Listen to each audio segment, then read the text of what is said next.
cualquier tipo de cosa, ¿ok? Listo. Perfecto, entonces ahí está. Muy buenas gente de Torre de Babel que nos sigue, que ya se ha sintonizado con nosotros. El día de hoy un nuevo episodio y hoy con un invitado ultra especial. Ya tuvimos a Memo Navarro, también voz del periodismo deportivo en México, pero ahora pasamos hacia el viejo continente con un periodista y comunicador deportivo especializado en el análisis de historia y actualidad del fútbol español y el rendimiento de dichos equipos en la Champions League, copresentador del programa de Late Night Show A Bote Pronto, del cual por cierto soy gran seguidor, colaborador también en algunos directos de La Media Inglesa, otro Late Night Show español. También ha sido colaborador en el programa El Futbolín y además con una sección propia en el Radio Marca y también ha desempeñado, entre otras cosas, labores de producción y edición detrás de cámaras en tanto a bote pronto como en la media inglesa. El día de hoy, señoras y señores, tenemos a Javi Nacher con nosotros. Un aplauso. Joder, vaya presentación, macho. Me da hasta vergüenza aplaudirme. Qué bien, joder. Qué bien me has vendido. Ojalá me vendieras así cada vez que tengo una entrevista de trabajo, macho. Qué gusto. Nada, no, muchas gracias a ti por el espacio. Y bueno, vamos a empezar. Como ya he dicho en la presentación, tu labor es más que nada de panelista y analista, y pues más que nada en este momento en el programa de A Bote Pronto, el cual, por si no lo conocen, voy a dar una rápida introducción. Es un late night show en el cual, como ya dije, se analiza el fútbol español. Sin embargo, a pesar de que la actualidad es en este programa, quisiera que nos platicaras un poco sobre los inicios que has tenido en el periodismo deportivo, de cómo transicionas desde los inicios de tu carrera hasta lo que hoy es ahora tu labor en el programa Bote Pronto. Bueno, yo empecé de muy joven. Es que no sé dónde pondría la barrera, pero bueno, digamos que trabajando sí que fue durante la carrera universitaria. Empecé narrando partidos de equipos pequeños. Por suerte, la verdad que las primeras cosas que ya empecé a hacer me las pagaron, lo cual es una suerte. Luego es verdad que estuve haciendo muchas cosas sin que me las pagara, pero bueno, sí que tuve esa primera oportunidad ya cobrando. Y a partir de ahí pues fui escalando, relatando, narrando partidos de equipos pequeños en mi ciudad, en Valencia, hasta que ya empecé a narrar y relatar partidos en radios locales, pero ya de equipos de primera división, como el Levante, partidos grandes de Copa del Rey y demás. Y bueno, luego me vine a Madrid a buscar una oportunidad a la par que estudiar un máster. Y aquí pues ya empecé a entrar en medios más grandes como la cadena SER, el Confidencial y demás. Y bueno, circunstancias de la vida, acabé entrando en A Bote Pronto desde los inicios como redactor y bueno, un poco pues entre yo, Juan y Paula somos las caras más visibles del canal y bueno, pues un canal de fútbol español que los explicaba bastante bien, que cubre un poco la actualidad de historias del fútbol español, tanto las de ahora como las de antes, en YouTube y que, bueno, pues intenta también ponerle un toque de humor a muchos vídeos, porque, bueno, pues al final el fútbol, pues lo que se suele decir, ¿no? Es lo más importante de lo menos importante y es muy importante reírse de sí mismo y afrontar muchas veces las cosas que pasan en el fútbol con un toque de humor que al final es lo que nos entretiene y nos divierte. Claro, claro.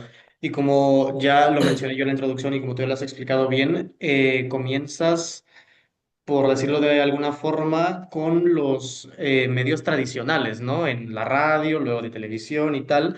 Y ya tu etapa actual es más que nada en los medios digitales, ¿no? En el canal de YouTube, también este podcast, el mismo podcast de A Bote Pronto. ¿Cómo fue para ti en tu carrera profesional, cómo fue esa transición entre los medios tradicionales, lo que todo el mundo conoce de toda la vida, y cómo fue esa transición de medios tradicionales hacia lo que es ahora tu actualidad con los medios digitales? Bueno, fue muy fácil porque yo llevo consumiendo a diario YouTube, pues creo que son 15 años. Yo era ya muy fan de los primeros YouTubers que salieron aquí en España en Mm. 2011. Ya los seguía, pues los Willy Rex, Sí, sí, sí, Rubius, Rubius. toda esta Ah, sí, gente, sí. pues yo los sigo desde hace muchísimo tiempo. Entonces, para mí era lo normal ver YouTube todos los días. Entonces, yo cuando descubrí la media inglesa y canales que cubrían actualidad de fútbol, pues yo encantado porque al final yo consumía YouTube todos los días, como te digo. Em, Y luego también la transición a nivel profesional fue bastante fácil y rápida porque básicamente me quedé un poco sin, o sea, se me acabaron unas prácticas en un medio convencional, en un periódico como es el Confidencial aquí en España, y me surgió una oportunidad de un proyecto en Twitch remunerado que se convirtió en mi trabajo durante casi 2 años y pues a través de eso ya empecé a, digamos, familiarizarme con el hecho de que mi trabajo fuera en un medio no convencional y por esa experiencia acabé entrando luego en A Bote Pronto. Entonces, bueno, bastante fácil, pero bueno, también entiendo que desde fuera se vea diferente, pero realmente trabajamos muy parecido a cómo se trabaja en cualquier medio de comunicación. Lo único que en vez de escribirlo o contarlo en una radio, pues lo contamos en un vídeo, con unas cámaras, con unos micros, sin tanta seriedad, sin ese lenguaje de no equivocarte, pero hacemos prácticamente lo mismo y trabajamos prácticamente de la misma forma. O sea, yo que he trabajado también en medios convencionales, no es muy diferente.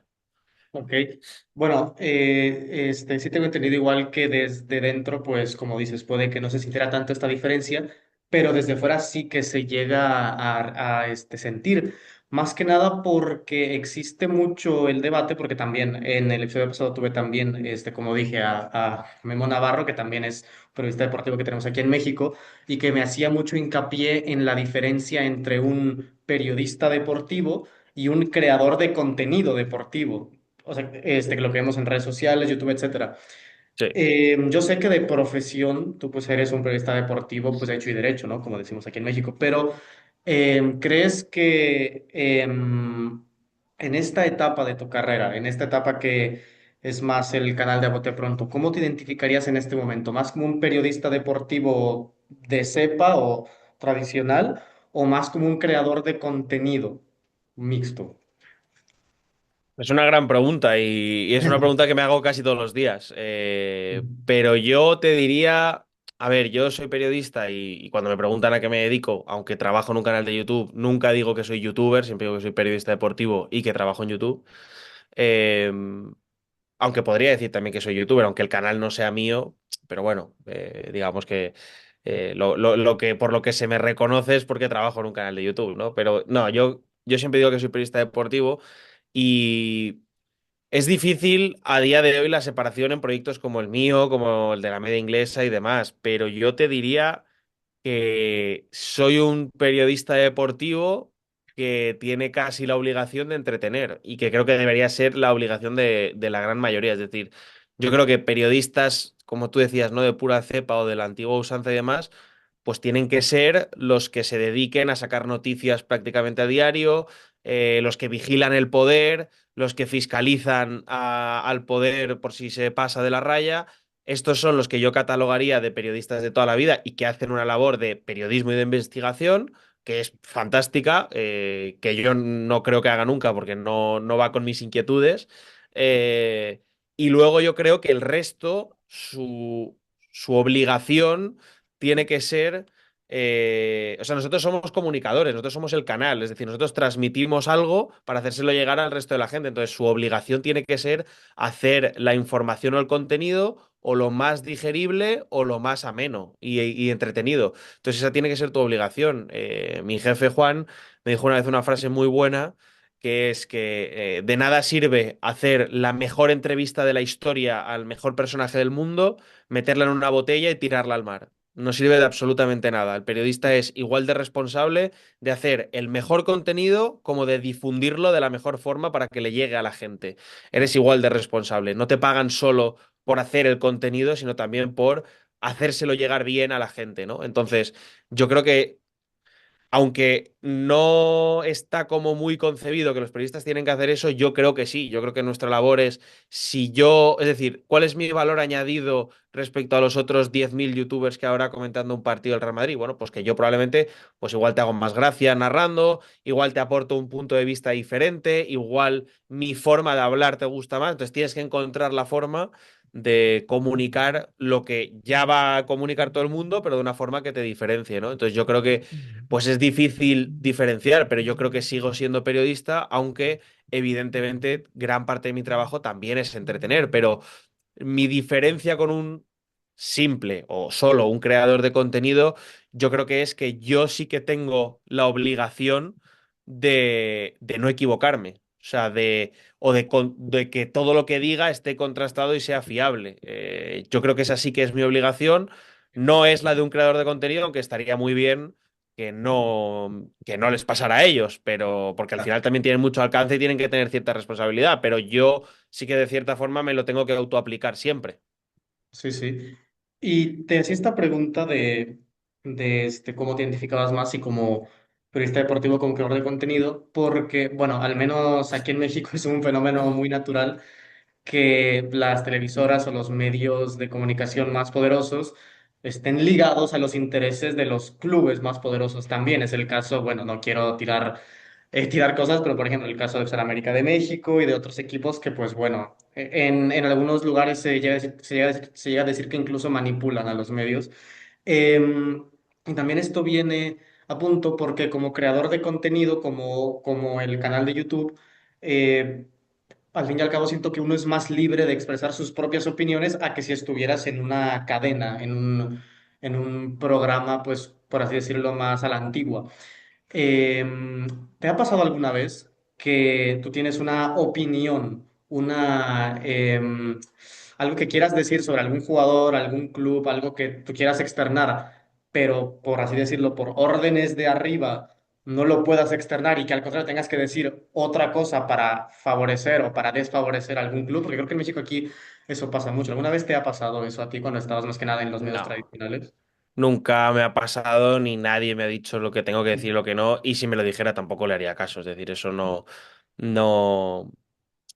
o sea, no tiene mucho sentido. Se suele preguntar mucho aquí en España. Mucha gente cree que hay gente que tiene un mensaje teledirigido. Puede ser, pero creo que más que, o sea, una cosa que sí que pasa, yo creo, que la gente quiere ser como demasiado simple y es un poco más retorcido que eso, ¿no? Es decir, no hay, por ejemplo, por ponerte el caso del Real Madrid, no hay alguien del Real Madrid, véase Florentino Pérez o alguien por debajo del presidente, eh, que te dice lo que tienes que decir, sino que tú, si quieres tener buena relación con esa persona y tener acceso a información, sabes lo que tienes que decir y lo que no. No hace falta que te lo diga nadie.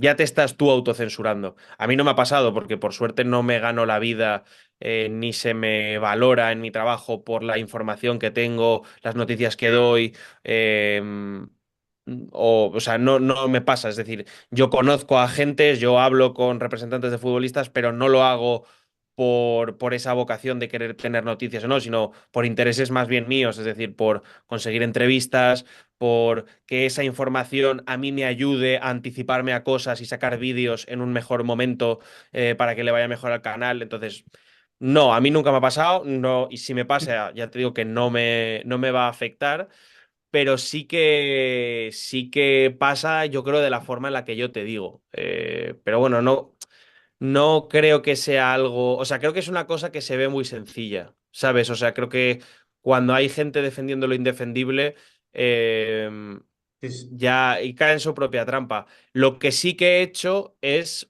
alguna vez no decir en cámara mi opinión más sincera sobre una cosa, pero lo hago por una cuestión de mm, más o sea, con respetar mi imagen o sea, no es no ser sincero, porque puedo pensar sobre un futbolista X cosa, pero creo que esa opinión no tiene nada, o sea, no aporta nada al debate futbolístico o a lo realmente importante. Entonces, son sí, sí. cosas que pues comentas más en la intimidad, como te puede pasar con amigos, que tú puedes pensar X cosa de X persona o de X futbolista, pero no lo vas a decir delante de un micrófono. ¿Por qué? Porque es hasta cierto punto hasta faltar al respeto. Entonces, Claro. yo eso sí que no lo he hecho, aunque lo pueda comentar con gente del trabajo. Pero nunca he. Pero sí que, por ejemplo, yo creo que en A Bote Pronto, muchas veces yo sí que he sido de los tres, de Juan, Paula y yo, probablemente el que muchas veces se ha mojado más y ha dicho cosas un poquito Sí. más fuera del carril que el resto. Y no está ni mejor ni peor, simplemente que no le tengo miedo a tener una opinión más fuerte si creo que la puedo defender y que puede ser cierta. Eh, Así que creo que poca gente me podrá acusar de ello, aunque seguro que hay alguien que me quiera acusar de que me paga Florentino y demás. Ojalá me pagara, la verdad, pero no es el caso, no es el caso. Sí. Y bueno, ya para finalizar con el tema de los medios y pasar más que nada al tema del fútbol. Creo que en todo el mundo se da este fenómeno, pero aquí en México siento que se da de una forma especial. Hay muchísima simpatía por tanto Barcelona como Real Madrid, eso es clarísimo. Pero mi duda es más que nada porque al menos aquí en México tenemos acceso a la totalidad de la Liga Española, ¿no? En este momento no recuerdo qué televisora nos lo brinda, pero bueno, tenemos acceso a la Liga Española, pero pues aquí solo se habla de esos dos clubes. Y también yo tenía la pregunta porque yo sé que la prensa y la presión mediática es mayúscula, tanto para Real Madrid como Barcelona, pero también sé que no es la misma para otros equipos como el Sevilla, como el Oviedo, como el Leganés, etcétera. ¿Tú qué te ha tocado cubrir tanto los partidos más grandes de la Liga, Copa del Rey y tal, como los no tan mediáticos? ¿Cómo se puede, cómo nos puedes describir esta diferencia entre, no sé, ir al Bernabéu y cubrir última jornada de Liga peleando el título o media tabla, jornada 10 en campo, no sé, del Girona, por ejemplo? ¿Cuál es esa diferencia entre esa presión mediática entre los clubes? Yo creo que a nivel periodista personal, es decir, tú como periodista, creo que no hay ninguna.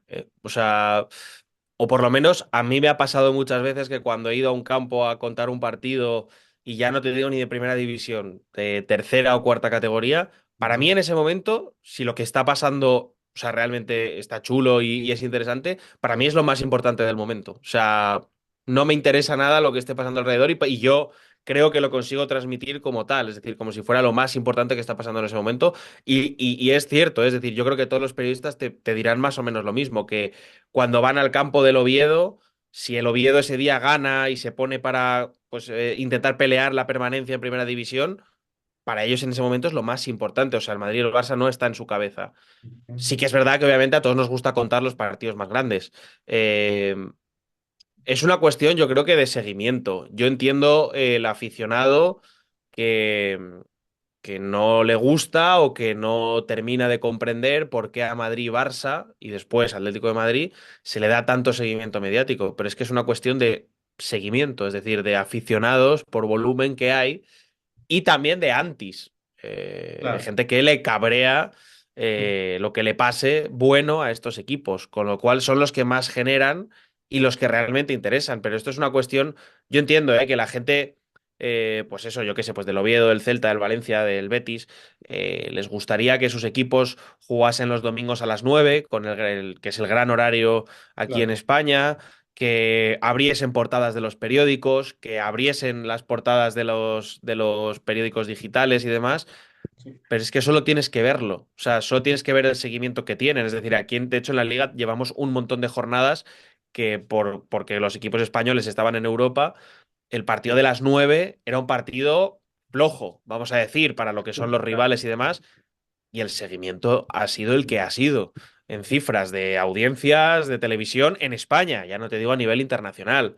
Sí. Más de lo mismo cuando una noticia en el Marca o en el As la abre pues un equipo que no sea Madrid-Barça. Enseguida la cambian de la portada porque no está funcionando y no está trayendo visitas. Yo entiendo al aficionado, pero somos un país muy de Barça-Madrid, pese a que hay un enorme seguimiento de otros equipos. Yo que soy de Valencia, el Valencia es un fenómeno en sí mismo, pero la realidad es que fuera de Valencia hay muy poco valencianista. Entonces, es difícil que un periódico nacional esté abriendo todo el rato con noticias del Valencia, salvo que vaya líder de la liga de la primera división o que esté muy bien en Champions y demás. Es muy difícil. En cambio, aficionados del Madrid y del Barça hay por toda España, por toda España. Y es así, y ojalá a mí también me gustaría que cada ciudad fuera solo de su equipo. Sería súper bonito, como pasa en Inglaterra, que la gente es incluso del equipo de su pueblo, de su barrio, tal. Molaría mucho, pero nuestra realidad no es esa. Y intentar combatirla desde el odio y desde decir que la gente está comprada y que tal, me parece ridículo. O sea, yo creo que es más bonito aceptar tu realidad. Si tú eres del Oviedo, tú sabes o puedes consultar los programas, periódicos, podcasts, canales de YouTube que hay del Oviedo y consumirlos. Que esto es una cosa que a nosotros, por ejemplo, nos ha pasado mucho en A Bote Pronto, que la gente se queja de que no hablas de su equipo. Te dice, oye, es que no habláis nada del Oviedo o no habláis nada del Betis. Y luego haces un vídeo porque dices, oye, es verdad que este año pues hay cosas interesantes que comentar y tal.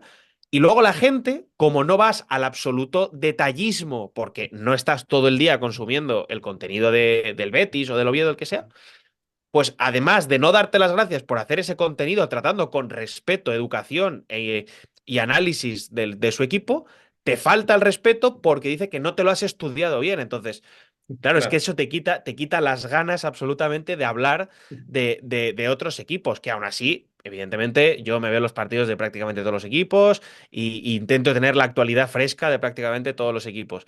Pero este es un poco el problema que tenemos en España, que es muy difícil la realidad que tenemos en cuanto a los equipos de fútbol. Y es así, y yo creo que lo que te decía, creo que es más bonito aceptarlo y decir, oye, a mí el Madrid, si soy del Oviedo, a mí el Madrid, el Barça y el Atlético de Madrid me dan igual. Sí. Porque yo tengo mi programa de la radio del Oviedo, mi podcast, mi canal de YouTube y el periódico local donde también me informan. Y yo con esto voy para adelante. Pues fenomenal. Claro. Y bueno, ya pasando más que nada a los temas de el fútbol como tal, la cosa más importante, las cosas menos importantes, como has comentado. Em, esto, esto más que opinión personal es algo que pues, he visto a lo largo de los años, que en competiciones europeas o en estos parámetros, si se puede llamar así, para medir el verdadero nivel de una liga, en este caso de las cinco grandes ligas, bueno, más que nada, creo que se da mucho ese debate de que cuál es la mejor de las top cinco grandes ligas. Creo que siempre el debate está entre la Premier League y la Liga Española. Sin embargo, a mi parecer, bueno, siento yo que la Premier League está por encima en cuanto a tema económico, en cuanto a tema de nivel y todo eso, pero lo que sucede en las competiciones europeas es que siempre están Barcelona, Real Madrid y si acaso Atlético de Madrid en final, semifinal, cuartos de final, y los equipos de la Premier, a pesar de que muchos pasan las rondas, creo que se dio en esa temporada y en la anterior, creo que son cinco o seis equipos que logran pasar a las rondas eliminatorias.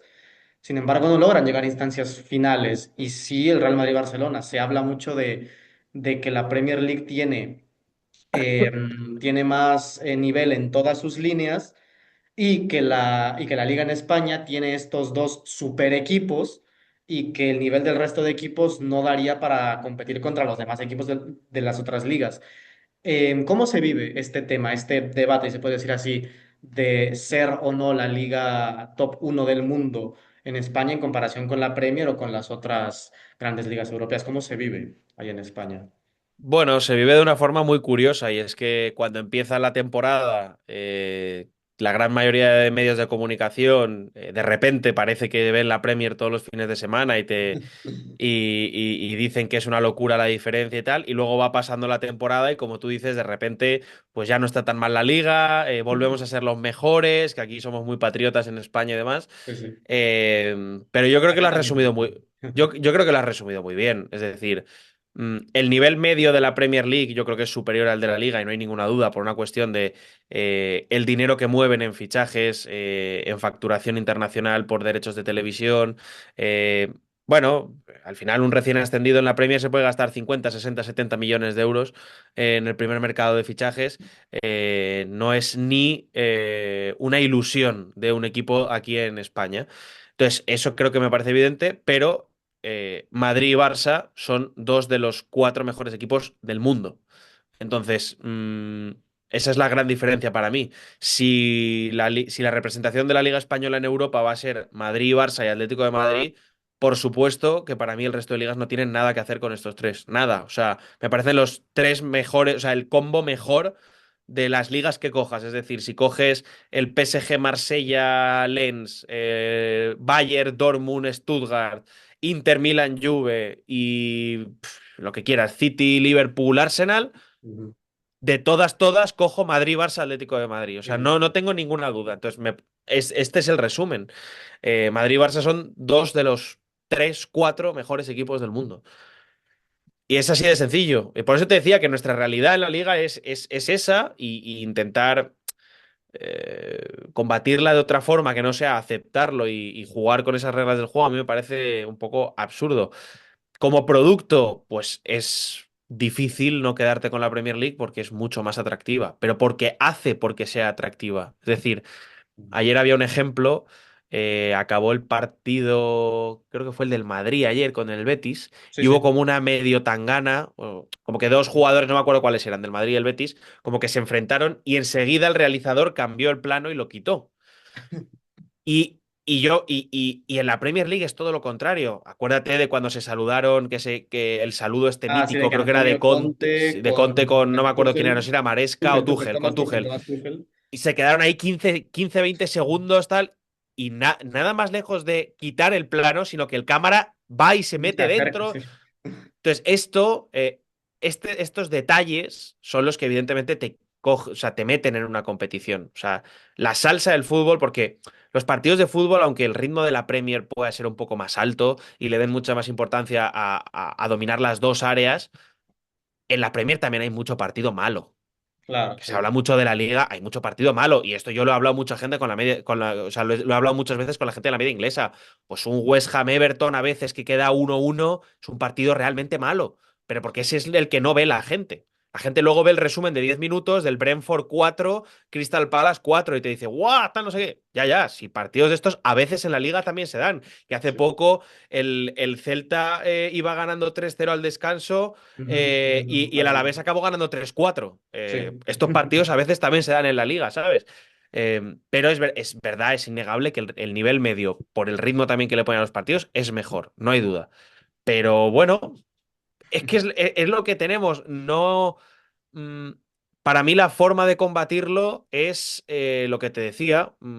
Permitir que el show que hay alrededor del fútbol. O sea, esto es la industria del entretenimiento. Es del deporte y del entretenimiento.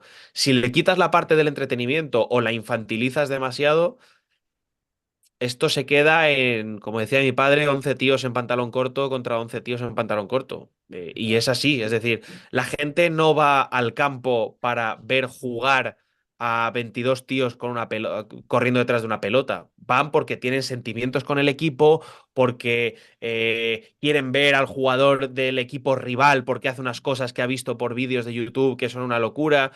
Entonces, si tú quitas esto, no permites que los youtubers tengan imágenes de los partidos, cada vez que subes una cosa a Twitter te lo tiran abajo, es imposible encontrar un resumen de más de 3 minutos de un partido de la liga.